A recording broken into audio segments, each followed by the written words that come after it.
Apa jadinya jika seorang anak yatim tak hanya kehilangan keluarganya, tapi juga kehilangan rasa keadilan dari dunia yang semestinya melindunginya? Seorang bocah yang tak pernah berbuat salah, malah menerima perlakuan paling keji dari sosok berseragam yang seharusnya menjaga. Namun, kematian tidak membuatnya diam. Ketika dunia menutup mata, arwahnya membuka jalan. Inilah kisah tentang dendam dari dunia arwah. Tentang seorang anak yatim yang dipukul, ditendang dan akhirnya menghilang secara misterius. Sampai tubuhnya ditemukan mengambang di kali dengan mata yang masih terbuka. Dan semua itu bermula dari satu tindakan kejam, tendangan seorang polisi. Selamat datang di Langkah Terlarang. Kali ini, kami akan mengajak kalian menyusuri kisah mengerikan, polisi menendang anak yatim dan berujung mengenaskan. Sebuah kisah nyata, atau hanya sekadar peringatan, bahwa tidak semua arwah bisa tidur dalam damai.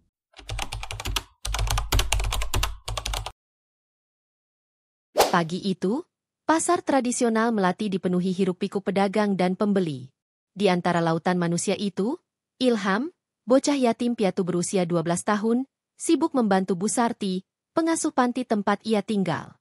Ia mengangkat karung cabai, menyusun sayuran, dan tersenyum walau bajunya lusuh. Tiba-tiba, suasana pasar mencekam. 3 motor polisi melaju kencang, memecah keramaian.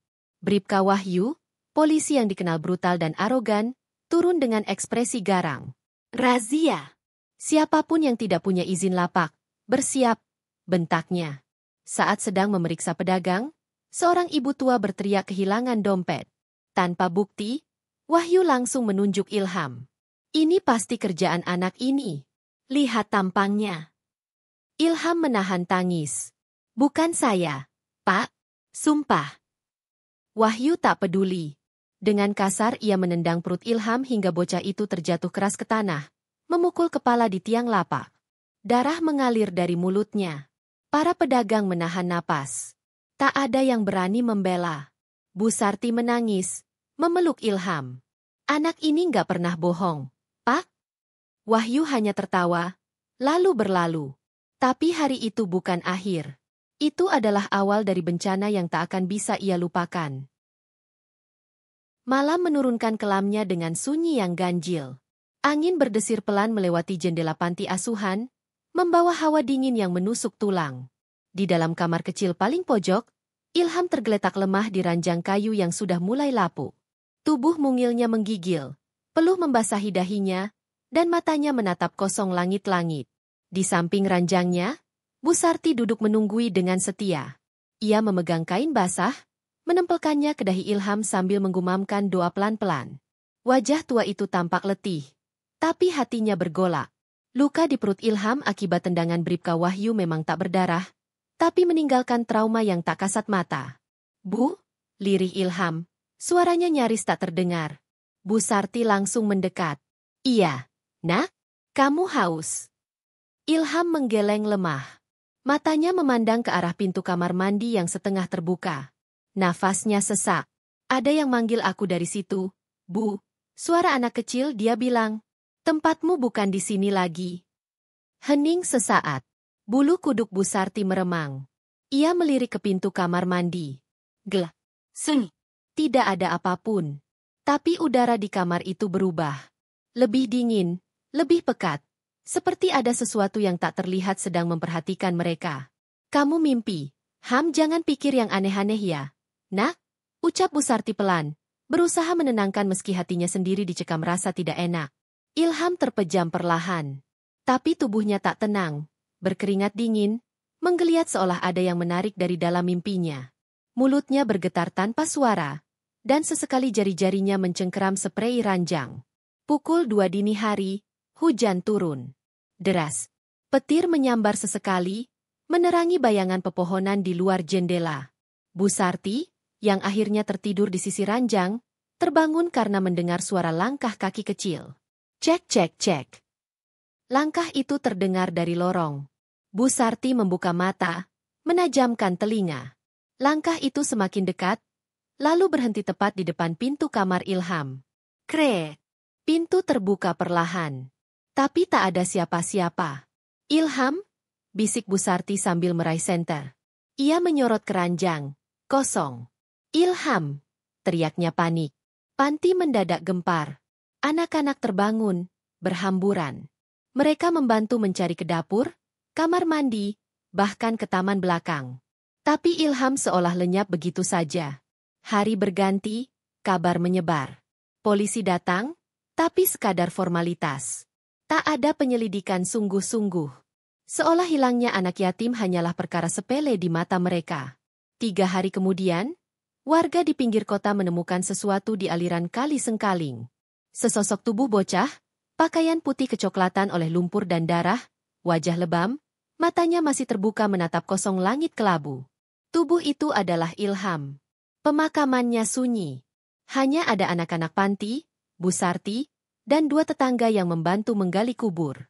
Tak ada pihak kepolisian datang. Tak ada permintaan maaf. Tak ada tanggung jawab. Bu Sarti berdiri paling depan, menatap liang lahat dengan mata yang sembab tapi tajam. Wajahnya tak menunjukkan kesedihan biasa. Ada kemarahan yang mendalam dan nyaris magis. Malam harinya, panti asuhan sepi. Anak-anak sudah tertidur. Tapi di ruang belakang, Bu Sarti menyalakan dupa kuning, meletakkannya di depan cermin tua dari kayu jati. Ia membuka lemari tua, mengeluarkan kotak besi yang selalu ia simpan sejak muda. Di dalamnya ada sehelai kain merah, segenggam tanah kuburan, dan foto tua keluarganya di Banyuwangi. Dengan suara rendah, nyaris seperti bisikan, ia mulai membaca mantra. Wong kang mati dilarani, rohmu tak panggil bali, keadilanmu tak beres, aku sing nuntut gantine. Asap dupa menari di udara. Lilin kecil di ujung ruangan berkedip, lalu padam seketika. Cermin tua berembun, dan di permukaannya muncul goresan samar, jejak tangan mungil dengan 5 jari kecil yang basah. Bu Sarti membuka matanya, menatap tajam ke arah cermin. Kau sudah pulang, Leh. Aku mohon jangan pergi sebelum mereka merasakan apa yang kau alami.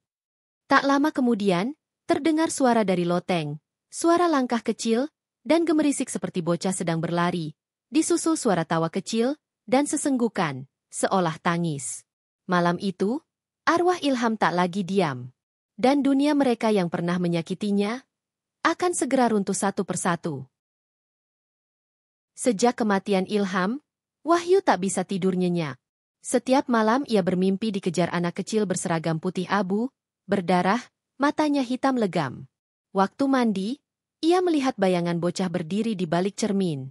Lantai kamar tidur dipenuhi jejak kaki mungil berlumpur. Ponselnya sering menyala sendiri dengan suara anak-anak menyanyikan lagu panti asuhan.